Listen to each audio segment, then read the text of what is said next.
When Alexandria Ocasio-Cortez thought she had Donald Trump cornered in a high-stakes Senate hearing, she never anticipated that he would systematically dismantle her entire political brand using nothing but a single, folded piece of paper. Donald Trump had been seated at the witness table for exactly 41 minutes.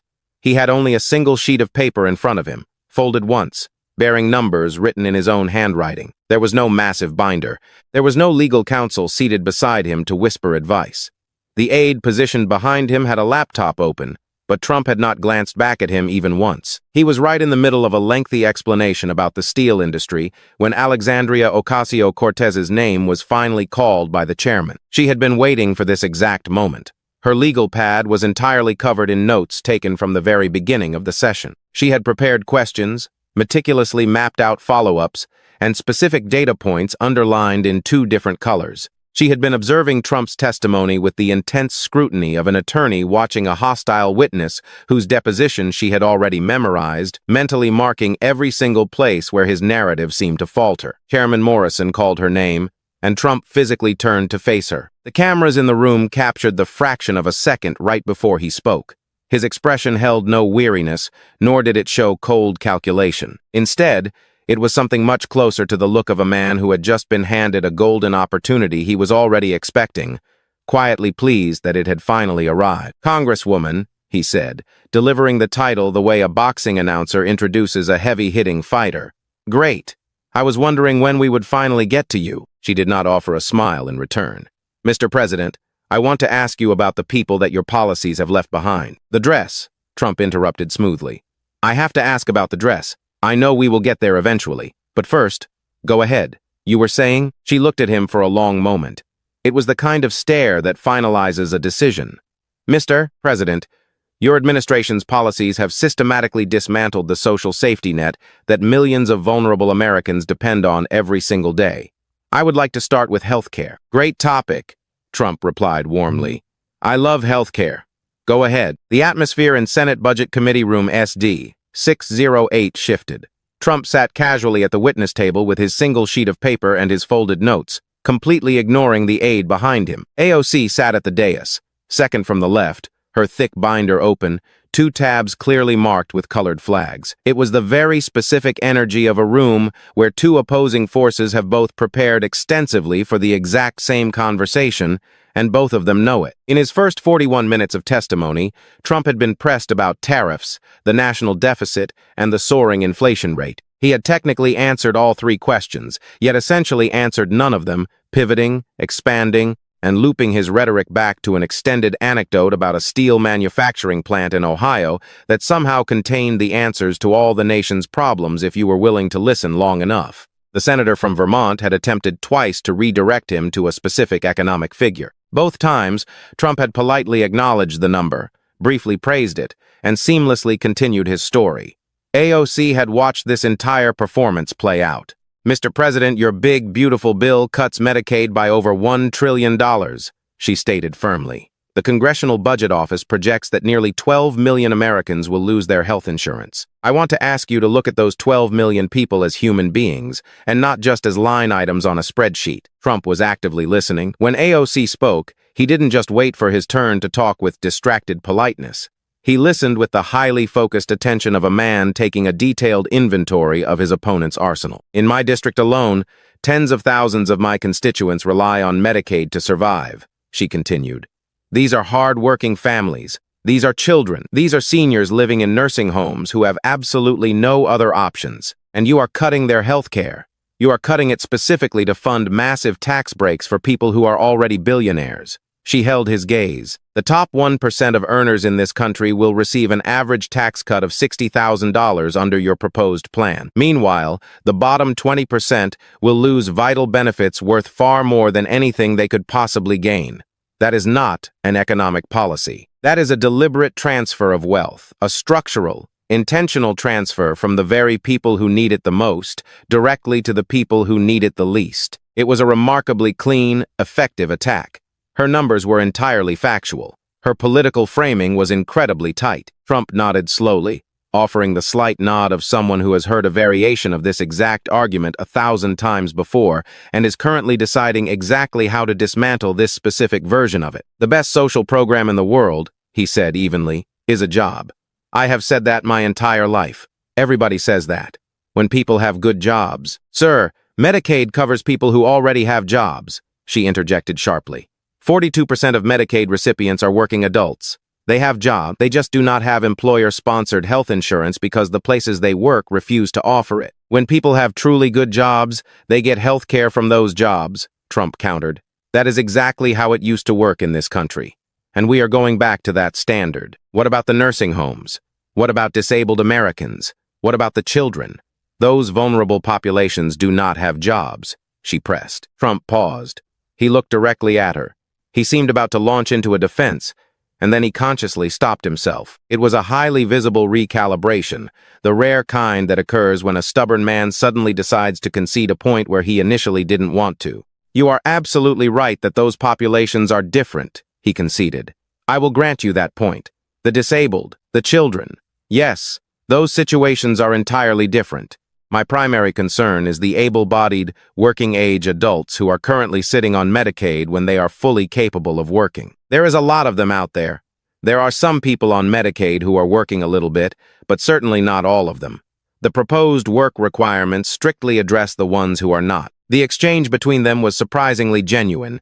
For a fleeting moment, neither of them was performing for the cameras. They were legitimately arguing about a complex societal issue to which neither possessed a flawlessly clean answer. They were two individuals who had clearly read entirely different studies regarding the exact same demographic and had arrived at wildly different ideological conclusions. AOC abruptly changed the direction of her questioning. Mr. President, on January 6, 2021, your supporters violently attacked the United States Capitol. 5 people lost their lives. Your own vice president had to be evacuated for his safety. Police officers were brutally beaten, and you sat there and watched television for hours on end without calling it off. Ah, here we go, Trump sighed, though not dismissively. He said it with the distinct air of a man who knows the melody of the song playing and is more than ready to sing his designated verse. That is a fact. It is heavily documented. The Select Committee, she began. I gave a speech. A very beautiful, very peaceful speech, Trump talked over her.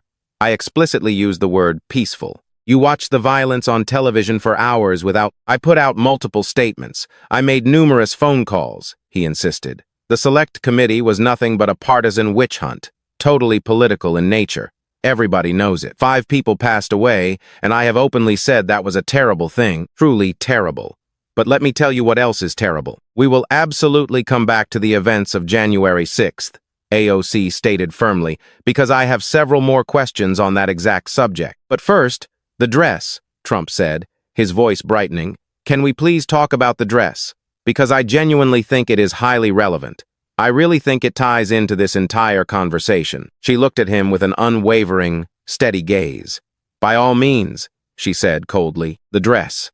Tax the rich, Trump said. He casually picked up his folded sheet of paper, glanced at it for a brief second, and then set it back down on the table. It's a great slogan. Very catchy. I will gladly give you credit for that. You are exceptionally good at slogans. 4 syllables. Very memorable. I have personally used shorter ones, but 4 syllables is very solid. Make America great again. Well, that is 5. But 4 is good. 4 is highly efficient. Mr. President, no. I am completely serious, Trump continued, leaning in. I study political slogans. I have thought deeply about branding and slogans my entire life.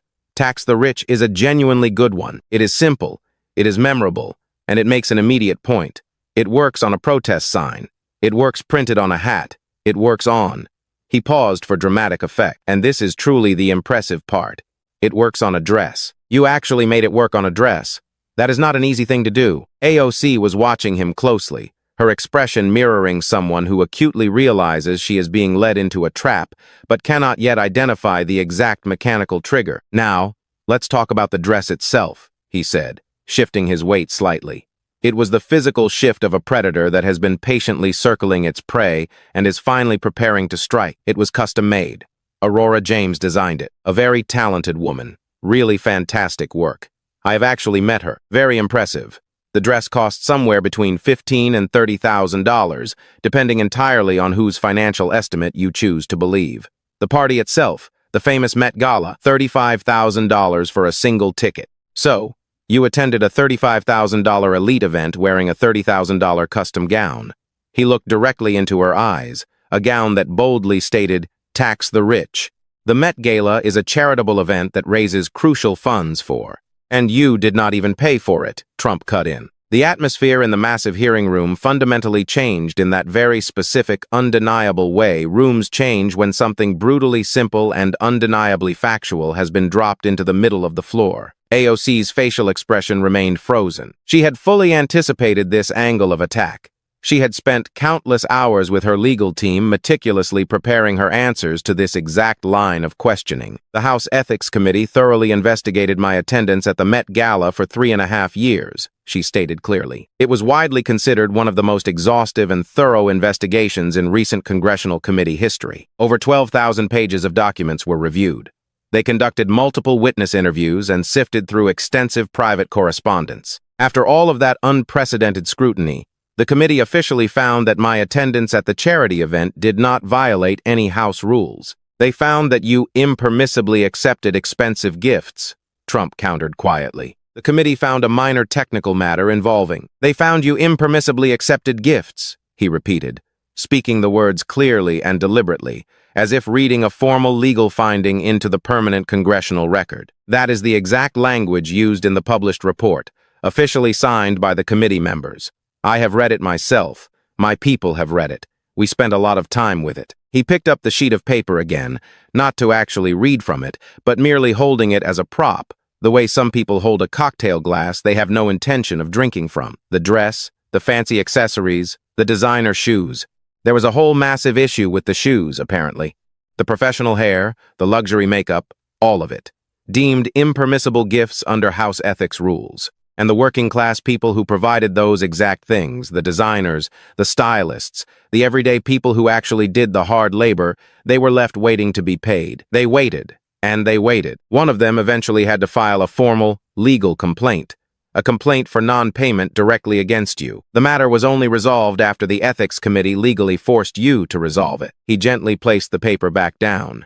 You wore a dress that screamed, "Tax the rich," to a $35,000 elite gala. The talented woman who painstakingly made that dress did it for you specifically because you were you. And in your world, that is a very valuable thing to be. The stylist who did your hair did it because you were you. They performed the labor. They created the famous look. They sent you the invoices. And you, the very person whose custom dress loudly demanded we tax the wealthy, the person who has delivered more passionate speeches about workers' rights on the floor of Congress than almost anyone else in history. You simply refused to pay the workers. He shook his head gently, almost looking fond of the irony. Now, I have had my fair share of disputes with contractors over the years. Very famous disputes. You can easily Google them. They pop up immediately. Many articles. But my disputes are always about the final price. I firmly believe the price should be this number. They believe the price should be that number, and so we sit down and negotiate. Your dispute, however, was about whether to pay them at all. That is vastly different. That is an entirely different category of dispute. AOC stared at him, her composure tightly held. Mr. President, the Ethics Committee found absolutely no formal violation for my attending the event itself. The additional payment they requested, which was approximately $3,000 to accurately account for certain minor items at their fair market value, I fully accepted and immediately resolved. $3,000, yes. They forced you to pay an additional $3,000. Yes, to the hard-working people who made the dress. To account for the fair market value to the people who made the dress, but only after they were forced to wait, only after a formal legal complaint was filed, and only after the federal government got involved, he noted. He locked eyes with her. That is not how you treat and pay workers. Actual workers get paid the moment the work is completed, not after the government steps in to force your hand. Trump held up a single index finger, adopting the posture of a man preparing to deliver a profound, underlying truth. I want to ask you something right now, and I would really like you to actually think about it. He paused, letting the silence stretch. There is a woman out there. She is a real person. I am not inventing her for a story. She generously donated $50 to your very first political campaign back in 2018. She deeply believed in you. She worked long shifts in a local restaurant. She had watched the viral clips of you speaking online. She thought to herself, This person is genuinely different. This person is just like me. I am going to give her $50 of my hard-earned money. She gave you that $50. She likely went without something important to herself just to give you that $50. Maybe she skipped a nice meal that month, I don't know, but she gave it to you purely because she believed in the brand you sold her. He leaned forward. What exactly does she think when she logs on and finds out that a congressional committee had to legally force you to pay your own hairstylist? My supporters completely understand the nature of. What does she actually think? Not what she is politically supposed to think, but what does she genuinely think at 11 o'clock at night when she is sitting alone and reading about it? There was absolutely no good political answer to a question framed that emotionally and specifically. There rarely is. AOC automatically deployed her carefully prepared response regarding the Ethics Committee's final conclusion that her attendance was fully appropriate, pivoting to the robust transparency of her campaign finance disclosures, and reiterating her long, established record of relentlessly fighting for working-class people against bad faith, highly partisan political attacks from opponents who were far too happy to obsess over a dress while completely ignoring her actual legislative proposals. Trump listened to her entire uninterrupted defense with the serene patience of a predator who had already calculated his next 3 moves and was simply waiting for her to stop talking. "It was a beautiful dress," he remarked quietly when she finally finished. "Truly beautiful. The design, the bold message, everything about it. But the underlying message and your actual behavior, they simply do not match up. And in my long and varied experience in life and business, everyday people are exceptionally good at noticing when things do not match. They might not say it out loud right away. They might not ever say it directly to your face, but they absolutely notice." He picked up his piece of paper again. "Let's pivot and talk about Amazon. I know Queens," Trump stated proudly. "People always forget this crucial fact about me. They always think of Manhattan, the luxury of Fifth Avenue, the Golden Tower. But I am originally from Queens. I grew up on those streets in Queens. My father built his business in Queens. My entire foundation as a man is Queens. I know those specific streets. I intimately know what the people who live in those neighborhoods need, what they desperately want, and exactly what a stable job means to their families." He looked at her knowingly. "Amazon HQ too. You can clearly see exactly where I am going with this, right? You know where this path leads. I am incredibly proud of what our local community bravely accomplished in that grassroots fight." AOC shot back defensively. 25,000 jobs, Trump said, his voice dropping an octave. "Let me repeat that number so it really sinks in, because I wanted to build and land 25,000 high-paying jobs in Long Island City, right in the heart of your district, Amazon. The biggest, most successful company in the entire world, or very close to it. Jeff Bezos is a brilliant man. Now, I have my personal issues with Jeff. Many issues. They are very well documented. But the man is brilliant. They looked closely at Queens and they said, 'This is exactly where we want to build our future.'" He leaned forward, placing his elbows on the table, and the community desperately wanted it. This is the crucial detail that people always conveniently forget. The actual people who live there, the hard-working union members, the local city council people, the struggling small business owners who were going to directly benefit from 25,000 new employees buying lunch every day and getting their dry cleaning done in the neighborhood. They wanted it badly. The borough president wanted it. The mayor desperately wanted it. Your very own neighbors wanted it. Mr. President, there were massive, significant community concerns regarding the— "You stopped it," he interrupted, delivering the 3 words completely flat. It wasn't shouted as an aggressive attack. It was delivered as an undeniable statement of fact. It was spoken the way one states a reality they find genuinely incomprehensible. And then, you actually went online and posted about the loss, as if it were a major win. He picked up his paper, stared at it, and set it down once more. "I want to tell you a story about someone. I will call him Marco. His proud family respectfully asked me not to use his real legal name, but he is a real person. He lives right now in Queens.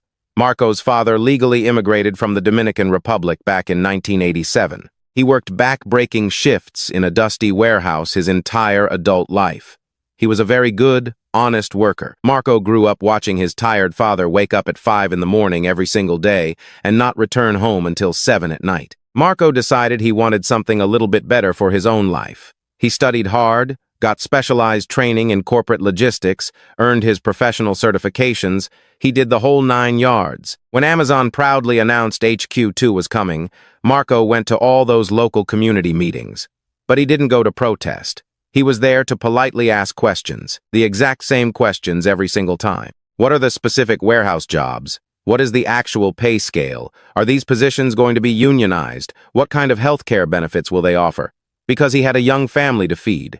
He was asking the practical, necessary questions a responsible person asks when they are trying to carefully plan their family's future around a life-changing job that does not even exist yet. Trump paused. It was the heavy, authentic pause of a man who vividly remembered having this exact, heartbreaking conversation. He looked me in the eye and told me he wanted, and I am using his exact, literal words here, a job I could eventually retire from. That is exactly what he said. A job I could retire from. He looked coldly at AOC. He never even got the chance to submit an application. The entire deal was killed. And you publicly celebrated the deal being dead. AOC took a deep, steadying breath. This was an argument she had meticulously prepared for. She had the economic numbers, the progressive counter-arguments, the political reframing ready to go. The proposed Amazon deal came attached to over $3 billion in massive public subsidies. $3 billion. That is hard-earned taxpayer money. That is working people's money. The exact same working people you are constantly claiming to fight for. And all of that money would have been handed directly to the wealthiest, most powerful corporation in the world. That is fundamentally not how true economic development should work. That is exactly how major economic development works. Trump fired back instantly. Every massive deal I have ever structured in my entire life has involved local incentives. Every single major deal in the long history of the American economy has involved tax incentives. The core question is never about whether there are incentives on the table. The only question that matters is whether the financial return justifies giving them. You blocked $3 billion in subsidies, but that deal was projected to return $27 billion to the local economy. That is an astonishing 9-to-1 return on investment. He gestured with his hands. Now, I know for a fact you studied economics at Boston University. It is a very good school, a very solid academic program. And I know that in basic economics, a 9-to-1 return is not considered a bad investment. In fact, in the high-level financial circles I run in, people get incredibly excited about a guaranteed 9-to-1 return. They make frantic phone calls. They fly across the world on private jets. They stay awake at night dreaming about securing 9-to-1 returns. Those 25,000 workers would have been actively working with full benefits right inside your district. They would be paying massive amounts of local taxes into your district. Their children would be fully funded in the public schools in your district. He stared her down. Marco would have proudly been one of them. There were 25,000 Marcos who never even got the chance to apply for a better life because you single-handedly stopped the massive deal, and then you went online and posted that destroying their futures was a political win. Amazon's horrific labor practices have been extensively documented as highly exploitative, AOC argued passionately. When a corporation like that comes to town, you put strict conditions on the deal. You sit down and you negotiate. You look them in the eye and say, "We will only take these jobs if you agree to meet our high labor standards." That is exactly what real negotiators do, Trump agreed smoothly. They negotiate. What they absolutely do not do is maliciously kill 25,000 incredible jobs and then pop champagne and call it a victory. She possessed a robust, highly academic counterargument. It was a legitimate, deeply researched critique concerning unchecked corporate power, the predatory terms of municipal subsidies, and the troubling national pattern of Amazon ruthlessly extracting massive tax concessions from desperate cities. She delivered the argument exceptionally well. Trump patiently listened to her entire uninterrupted speech. "I have built a lot of massive things in a lot of different places around the world," he said quietly when she finally finished. "I have put together a lot of complex deals. Some of them were highly controversial, some of them were incredibly complicated. But I have never, not once in my entire long life, after intentionally blocking 25,000 high-paying jobs from coming into a struggling neighborhood, gone online and posted that destroying those jobs was somehow a massive victory for that very neighborhood." He slowly picked up the paper again. "The bill. Let us talk about the environmental bill. The Green New Deal." Trump's tone noticeably shifted. It did not shift to his usual mockery, but to something that sounded remarkably like genuine, professional appreciation. I want to clearly say something before I get into my main point, and I truly mean this with complete sincerity. It is incredibly ambitious. It is extremely ambitious.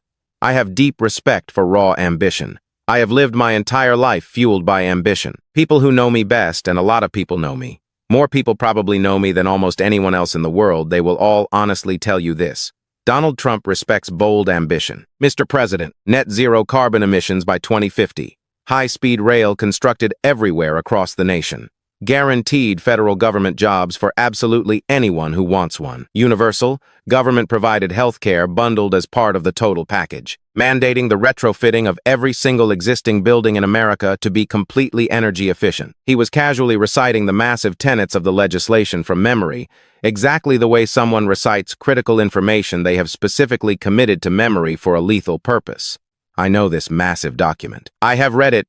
My top people have read it. We spent a lot of time analyzing it. He looked at her with an intense focus. It is truly enormous. The sheer scope of it is, there is really no other appropriate word for it. It is enormous. It is the single most ambitious piece of domestic policy proposal ever introduced in the United States Congress in my entire lifetime.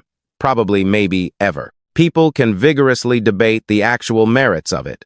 They can debate the astronomical financial costs. They can debate whether the technology makes it achievable. But absolutely no one can debate the sheer ambition of the proposal. The ambition is undeniably extraordinary. AOC was watching him with extreme caution. She instinctively knew this rhetorical setup. She had watched endless footage of him using lavish praise as a prologue to a devastating attack. So, I just want to ask you a simple question about the Senate vote. Mr. President, the procedural and political context of that specific vote. The floor vote, he repeated, keeping his tone pleasantly conversational. In the United States Senate, February of 2019. Mitch McConnell, and look, I have my own deep personal issues with Mitch. Ongoing issues, some of them are quite serious. Mitch knows exactly what they are, but Mitch McConnell put your massive resolution up for an official floor vote. Your crowning resolution, the famous Green New Deal. He placed it right there on the Senate floor and publicly said, "Let us go ahead and vote on this." He tilted his head slightly, studying her. And do you know exactly what happened? That was a deeply cynical, highly partisan procedural move deliberately designed to force. 0 Democrats voted yes. 0. Not a single one. Not even Bernie Sanders. Not even Elizabeth Warren. Not even the most radically progressive members of the entire Senate. 0 total votes for the most ambitious, world-changing climate proposal in American legislative history. He held up his hand, fingers spread wide, and then slowly closed them into a tight fist. 0. McConnell's singular goal was to create a manufactured political embarrassment, not to foster a genuine legislative debate. He put your famous bill up for a real vote. Whatever his secret, cynical goal might have been, the factual result was that your signature bill received a floor vote. And you know what I have learned in my decades in the ruthless world of business? You take the votes you actually get. When someone finally puts your grand proposal on the table, you find out exactly where everyone in the room stands. That is vital information. That is incredibly valuable. In this specific case, the valuable information was that 0 Democrats believed in it enough to vote yes. He paused, letting the silence hang heavy. But here is the fascinating part. And this is the specific part I keep mentally coming back to. I have thought about this detail a lot. I find it genuinely, psychologically interesting.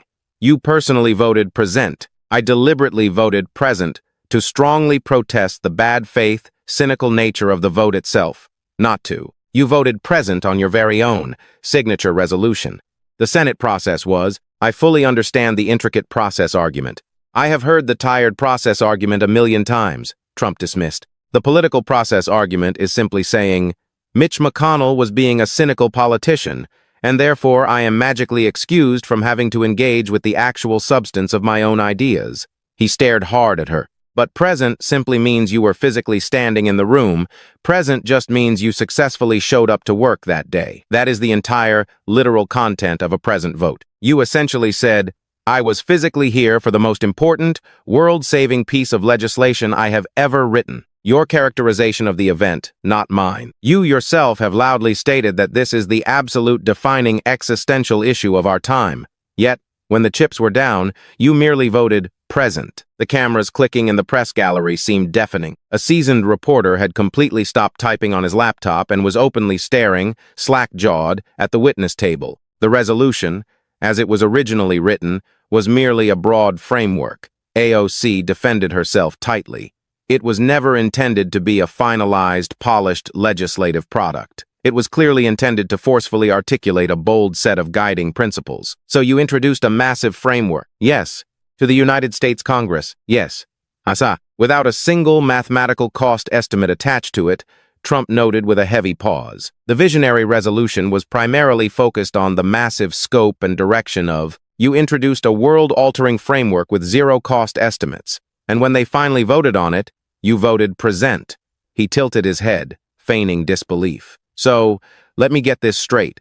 No financial cost estimate. Zero total votes from absolutely anyone in the Democratic Senate. And you, the proud author, personally voted present. He waited a long moment, allowing the devastating weight of his summary to settle over the massive room. It was the calculated weight of a man who desperately wants his next sentence to land with the force of a hammer. Congresswoman, I have introduced many things in my life that completely failed. I have enthusiastically made massive proposals that got flatly rejected. I have aggressively put forward billion-dollar deals that totally collapsed at the last minute. It happens to absolutely everyone who actually tries to build things. When it happens to me, I sit down and I figure out exactly what went wrong. I go right back to the drawing board. I try something completely different. What I have never done, and I want to be very careful with my words here because I have done a lot of crazy things, but what I have genuinely never, ever done is vote present on my own damn proposal. Because when you vote present on your very own proposal, what you are really broadcasting to the world is, I believe in this concept just enough to slap my famous name on it for the headlines, but I do not actually believe in it enough to legally vote for it. He shook his head slowly. He didn't look angry. It was something much closer to being genuinely baffled. It was the authentic, core bafflement of a legendary dealmaker sitting in front of someone who utterly failed to close their own deal. I actually build things. I build massive things, and yes, sometimes they do not get built. But I always vote for my own things. He glanced down at the single piece of paper again. One more issue.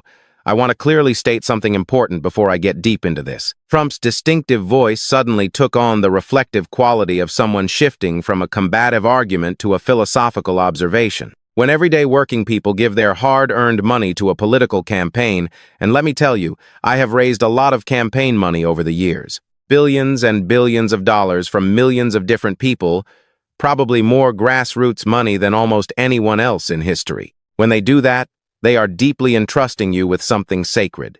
It is not just your personal slush fund, it is their raw belief in you, physically converted into dollars and handed over to you simply because they trust you to spend it in a righteous way that is completely consistent with the values you loudly told them you stand for. He looked directly at her.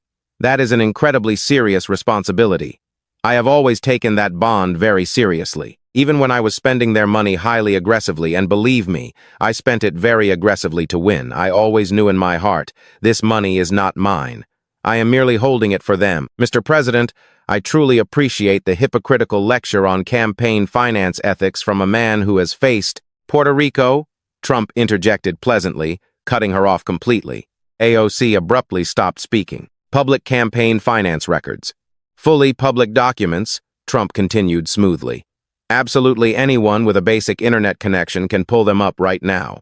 My people pulled them up. They are very easy to find. They show approximately $50,000 drained directly from your political campaign account, spent on a lavish trip to Puerto Rico. We are talking luxury resort hotels, extremely high-end fine dining, and an expensive venue rental that miraculously corresponded perfectly with a massive Bad Bunny Stadium concert. He looked up at the ceiling briefly, mimicking the look of a man trying to retrieve a fleeting thought. Now, look, I like Bad Bunny. I really want to say that on the record. He is genuinely talented, massive global reach. The guy effortlessly sells out giant stadiums on multiple continents. That is not an easy thing to do. I personally know exactly how hard it is to fill a massive room. I have a lot of genuine respect for Bad Bunny as an elite performer. He snapped his gaze back to her. But your hard-working grassroots donors were not enthusiastically funding a luxury pop concert. they were funding a political movement. And when the official FEC filing clearly shows $50,000 burned at luxury island hotels, expensive fine dining restaurants, and a massive concert venue, and your official legal explanation is simply constituent outreach, well, I think some of those struggling donors are sitting at home late at night doing some very serious thinking about where their money went. Puerto Rico is deeply culturally connected to the working-class communities I represent in Congress, AOC retorted smoothly. A highly significant portion of my local constituents have deep family ties to the island, and the official trip included multiple, heavily documented meetings with $50,000, Trump repeated, community organizations and local grassroots leaders who are at highly expensive luxury resort hotels. The professional accommodations were entirely appropriate for the security and I have done extensive constituent outreach, Trump interrupted. I have traveled to struggling communities all over this great country. A lot of forgotten communities. I have met face-to-face with a lot of angry, hurting constituents. I have never once in my life needed a 5-star luxury hotel to do it. I have done the hard work in sweaty high school gymnasiums. I have done it in dingy union halls. I have done it in places that were not remotely comfortable. And frankly, they did not need to be comfortable because the entire point of the trip was the suffering people, not the luxury of the place. He tilted his head slightly, locking eyes with her. Please, tell me exactly why a 5-star luxury hotel was functionally necessary for meeting with grassroots Puerto Rican community organizations. The security standards of, she couldn't effectively tell him why. At least, not in any way that would ever genuinely satisfy the brutal simplicity of the question. She delivered the highly prepared, legally vetted explanation regarding the logistical nature of the trip, the inflated costs of organizing events in a distant jurisdiction that requires air travel, and the list of official constituent meetings that were technically on the public record. Trump simply waded through the entire robotic recitation. The struggling waitress who gave you that $50, he said softly when she finally finished speaking. She deeply believed in the populist message. She sacrificed something in her own life to give you that $50. Right now, she is sitting at home, reading the official FEC financial filing. What does she actually think? My core supporters fully understand. What does she think? Trump demanded, letting the silence ring out. AOC started to aggressively answer, then caught herself and stopped. She started to open her mouth again. I will move on, Trump said dismissively. He looked down at the paper. There is another recent FEC complaint. A nonpartisan watchdog organization formally filed it. $18,725 paid directly to a private psychiatrist up in Boston, officially reported in your campaign's financial disclosure forms as leadership training and consulting. He looked up. Now, this specific psychiatrist's medical specialty, according to every single available public medical source, is interventional psychiatry. Specifically, expensive ketamine therapy and advanced transcranial magnetic stimulation. Look, these are entirely legitimate, complex medical specialties. The doctor appears to be highly successful and very good at what he does, but he does not appear anywhere in his professional history to offer corporate leadership training. He does not appear to have ever once legally described himself as a professional consultant to federal political campaigns. There is an active, ongoing FEC complaint, AOC stated very carefully, her voice tight. And I remain highly confident that when the legal process is fully complete, $18,000 of other people's hard-earned money, fraudulently reported as leadership training, but actually paid to a ketamine therapist, Trump summarized brutally. He finally set the folded paper down perfectly flat on the wooden table. I want to clearly say something directly to you right now. This grand issue is not really about any single one of these individual things. The expensive gala dress, the destroyed Amazon jobs, the failed environmental bill, the luxury Puerto Rico trip, the ketamine psychiatrist. You clearly have highly rehearsed legal explanations for all of them. Some of those explanations are even halfway decent explanations. I have patiently heard all of them today. He stared at her, his face deadly serious. The overarching pattern is the only thing I am genuinely interested in. He began ticking them off on his fingers, not rushing, deliberately letting the weight of each devastating contradiction land heavily in the silent room. The famous brand loudly says, "Tax the rich," but the actual dress was custom-made by a working designer who had to legally fight to be paid, and the federal committee had to legally force you to pay her. The populist brand says, "I fight tirelessly for the working people," yet You single-handedly destroyed 25,000 life-changing jobs in your very own district, and then you arrogantly posted online that destroying their futures was a massive win. The visionary brand says, "I will radically transform our entire economy to save the dying planet." But your signature world-saving bill received exactly 0 votes, including your very own. The outsider brand says, "I am totally different from the corrupt political establishment. I am truly of the people. I authentically live those humble values." Yet you burned $50,000 of donor money on luxury island hotels and an exclusive VIP pop concert. He paused, letting the silence stretch again. Each and every one of those specific incidents, when viewed individually in a vacuum, fine, barely explainable with enough political spin and context. But all of them viewed together, they quickly form a very clear picture. And that undeniable picture is of a person whose famous brand loudly promises one beautiful thing, while their actual, documented behavior consistently demonstrates something entirely different. And everyday people clearly see that ugly picture, even the desperate people who desperately want to believe in your brand. They see it. He looked down at the paper one final time. One more crucial thing. He slowly folded the sheet of paper, not carefully, but with the definitive fold of a man who is completely finished using it as a weapon. He casually set it to the far side of the witness table, where it lay completely still, a single page with handwritten numbers facing up toward the ceiling. The sprawling press gallery was completely quiet. It was not the restless quiet of political boredom, it was the electrifying, breathless quiet of absolute attention. "I want to tell you a quick story about a real deal," Trump said quietly. "Not the failed Amazon deal, a totally different deal. One of my own personal developments in Queens, about 20 years ago." AOC was watching him with wide eyes. Whatever intense political attacks she had meticulously prepared for this final section of the hearing, she had absolutely not anticipated him pivoting to a folksy story. "I was developing a large, mixed-use property. Absolutely nothing glamorous. Basic retail storefronts on the ground floor, standard residential apartments up above, middle-income housing, genuinely affordable by Queens standards, which we all know are definitely not the same as Manhattan standard. It was exactly the kind of practical, everyday development that Queens actually desperately needs a lot more of. There was a local woman who faithfully came to every single community planning meeting we ever held. Every single one. Her given name was Elena. She worked exhausting shifts at a small neighborhood grocery store about 2 blocks away from our construction site. She was not aggressively protesting against the development. She was actually highly supportive of it. But she always had very specific, pointed questions. Every meeting, she asked the exact same questions. Will there be permanent retail jobs in those ground floor spaces? Will those jobs be full-time? Will they offer reliable healthcare benefits? What specific kind of retail companies are we actively recruiting? She was a very specific, highly focused woman. She had a young daughter currently in high school. She passionately told me at one of those crowded meetings that she desperately wanted her young daughter to have real options in her own neighborhood. He stopped talking. The heavy pause was completely real.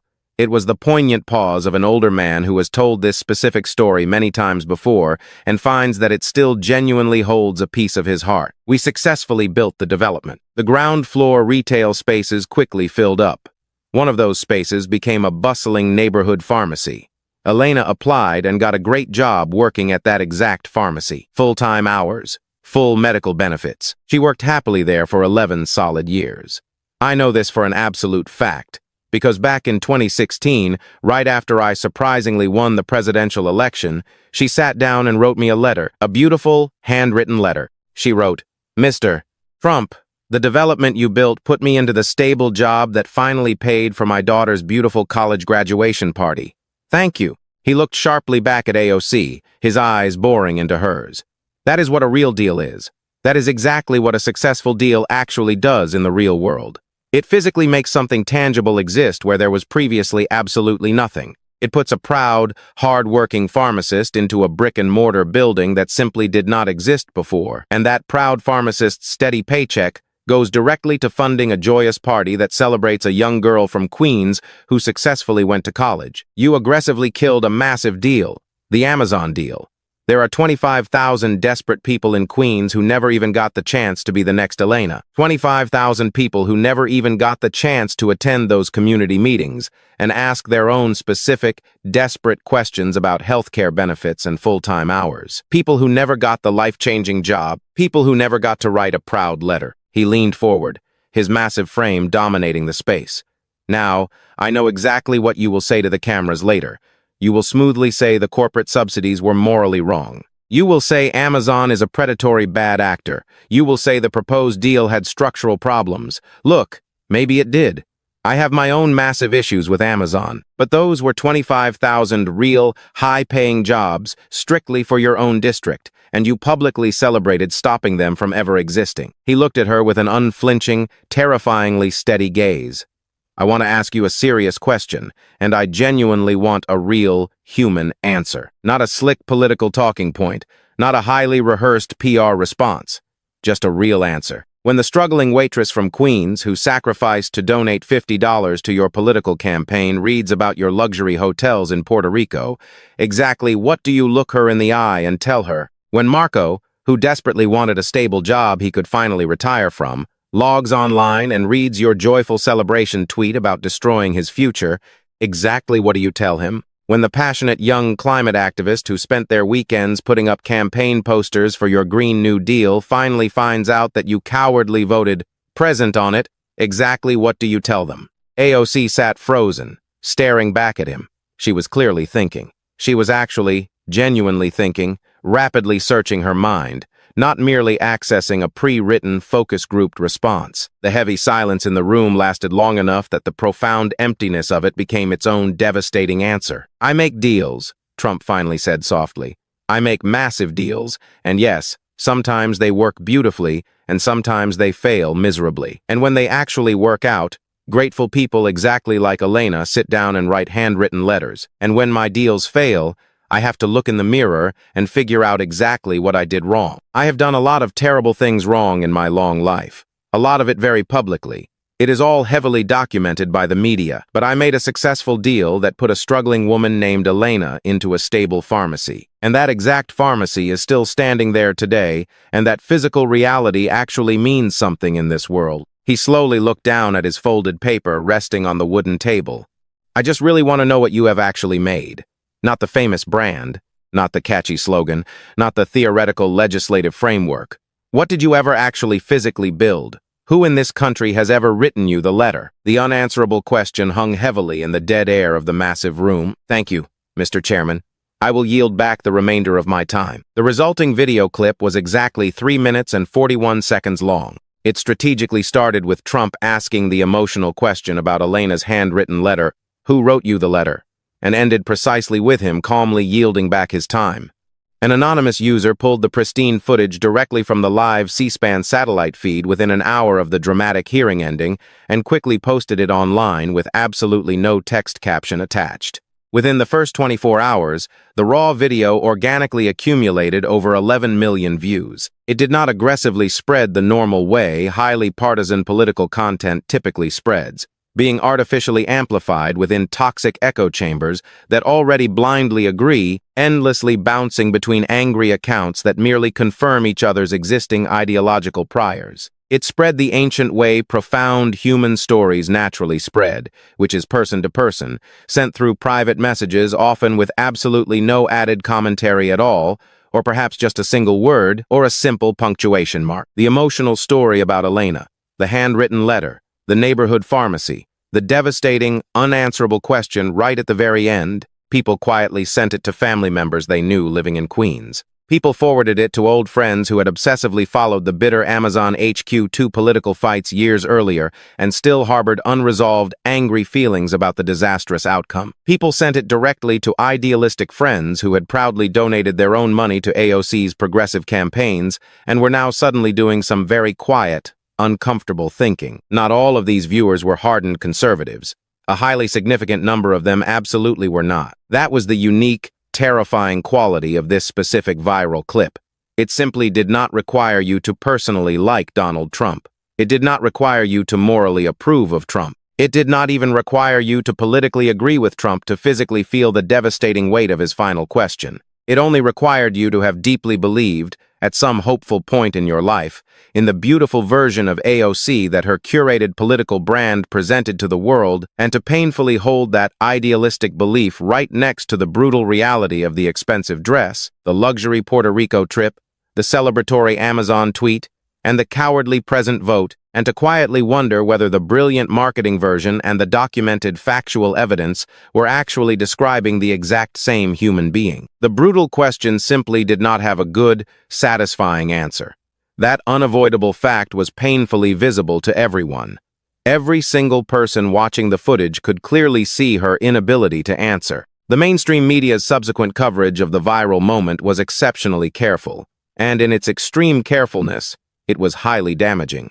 The New York Times aggressively ran a massive fact-check article within 48 hours of the hearing. The paper begrudgingly confirmed that Trump's Amazon economic numbers were entirely accurate. The 25,000 projected local jobs, the $27 billion in massive economic impact, the exact terms of the municipal subsidy, all completely accurate. The FEC financial records detailing the luxurious Puerto Rico campaign spending were also completely accurate and readily publicly available. The House Ethics Committee's legal findings, specifically the damning language about impermissibly accepted gifts, was found directly in the published official report, word for exact word. The lengthy fact-check article also dutifully noted the mitigating points in AOC's political favor. That the Ethics Committee ultimately found her attendance at the gala was technically appropriate, that her economic arguments against the massive Amazon corporate subsidies had significant academic merit, and that the Green New Deal vote was a highly complex procedural situation that multiple Senate policy experts had accurately described as a bad faith political maneuver by Republicans. It was a highly balanced professional fact-check, but a balanced, professional fact-check that ultimately confirms the devastating numbers are undeniably real is still a fact-check that confirms the devastating numbers are undeniably real. A massive new demographic of audience members, reading this comprehensive fact-check, instead of having followed the confusing individual political stories as they originally broke years ago, encountered her deeply flawed, assembled record all together for the very first time. AOC's congressional office quickly provided a massive, highly thorough written response. It aggressively addressed every single technical point. In several specific cases, her legal defense had genuine, robust merit. However, the lengthy statement completely failed to address Elena. Three prominent political journalists, writing for three entirely separate major media outlets, carefully noted in their subsequent coverage that her official statement completely ignored the story of Elena. They did not frame this as a massive, screaming headline, but rather as a quiet, devastating observation, one single sentence each, buried near the very end of their much longer analytical articles. But the exact same observation appeared three separate times, entirely independently of one another, which definitively meant it was something that three highly experienced professional observers of modern political communication had all independently found deeply worth noting. Back on the streets of Queens, the bitter, unresolved Amazon HQ2 conversation violently reopened. In truth, the deep wound had never fully closed. In certain struggling neighborhoods, among certain groups of working people, the hopeful union workers who had eagerly anticipated the construction jobs, the desperate small business owners who had strategically planned their futures around the massive development, the young logistics workers who had diligently gotten certifications and then suddenly had nowhere to ever use them, the intense feelings about the catastrophic loss had always remained fiercely alive, though mostly unspoken. The fiercely progressive political environment of the city had made it socially difficult to publicly say, "I really wish that deal had gone differently." It was considered being on the fundamentally wrong side of the moral argument. The viral clip fundamentally changed that dynamic, just slightly, not overwhelmingly, dramatically. Queens did not magically, suddenly transform into MAGA Trump country overnight. Absolutely nothing remotely like that happened. But the cultural space allowed to openly say, "That was a massive, terrible mistake," became just a little bit larger. It grew in the exact way that societal spaces sometimes subtly enlarge when a prominent person finally publicly says the taboo thing that thousands of everyday people have been secretly thinking privately. A quiet column in a small, Queens-based community newspaper, not a massive national outlet, just a humble neighborhood paper with barely 10,000 loyal readers, ran a highly personal opinion piece exactly 2 weeks after the Senate hearing. The passionate writer had grown up her entire life in Long Island City. She was absolutely not a Trump supporter in any way. She wrote, "I have spent years publicly defending the disastrous Amazon decision because it always felt like the socially and politically required thing to do in my circles. I am officially done doing that today. It was a massive mistake. Those thousands of jobs truly mattered, and the desperate people who desperately wanted them truly mattered." That specific column was forwarded and shared far more widely than absolutely anything that tiny paper had ever published in its entire history. AOC's massive press office did not respond to multiple requests for official comment from the small paper. Deep inside hardcore progressive political circles, the intense internal conversation was highly complicated, exactly in the messy way that internal family conversations are always vastly more complicated than external public ones. The Democratic Socialists of America's massive New York City chapter held an emergency, closed-door meeting exactly 3 weeks after the Senate hearing. The official printed agenda absolutely did not explicitly mention AOC or the disastrous hearing. However, a highly specific resolution was formally introduced. It was overwhelmingly supported by a massive majority of the members present. The resolution fiercely called for significantly stronger campaign finance transparency standards, specifically for elected officials who publicly identified with the Democratic Socialist movement. The binding resolution was brutally specific about exactly what transparency now meant: full, unredacted public disclosure of any and all campaign spending on personal luxury services, lavish VIP events, or expensive travel above a certain very low threshold, requiring highly detailed written descriptions of the exact constituent or campaign purpose. The resolution absolutely did not mention AOC by name. It simply did not need to. 2 of AOC's most prominent, highly influential small-dollar grassroots donors, each of whom had faithfully given money to her campaigns multiple times since her historic rise in 2018, and each of whom had passionately organized hundreds of others to donate their hard-earned money, gave devastating, anonymous interviews to a widely read progressive newsletter. They were not angrily criticizing her. They were trying, with deep sadness, to describe an emotional feeling that is much harder to accurately name than mere criticism. One donor said, "I still deeply believe in absolutely everything she publicly says she believes in. I just genuinely do not know anymore if she actually lives it the way I always thought she did." The other donor simply said, "The pristine, revolutionary brand was exactly what I donated my money to. I really need to take some time to think deeply about whether that brand is actually real." That niche progressive newsletter had exactly 40,000 dedicated subscribers. The heartbreaking interviews were shared incredibly widely. They were weaponized by angry conservatives who wanted to use them to ruthlessly attack AOC. They were frantically shared by loyalists who wanted to desperately defend her against those exact attacks. And they were quietly shared by thousands of everyday people who genuinely were not sure what to think anymore, and who found that those 2 anonymous donors had perfectly named the haunting, lingering uncertainty they were currently sitting with. Both entirely different types of internet sharing simply amplified the devastating question. AOC remained firmly seated in the United States Congress. She easily remained one of the single most prominent, powerful voices in the entire Democratic Party. She remained one of their most ruthlessly effective political fundraisers and remained one of the most widely followed elected officials on all of global social media. Absolutely none of that visible power changed in any immediately measurable, catastrophic way. What fundamentally changed was vastly subtler and much harder to accurately quantify on a spreadsheet. It was the permanent way an uncomfortable question, once finally spoken out loud in a quiet room, can never truly be unasked. Not everyone who had fiercely believed in her revolutionary brand stopped believing in it. The vast majority of them certainly did not. But a small, statistically significant percentage of them did stop, and a vastly larger percentage of her base began holding their deep political belief somewhat differently, operating with a slight, nagging new awareness of the massive, hypocritical gap between what the shiny political brand promised and what the cold, hard factual record actually showed.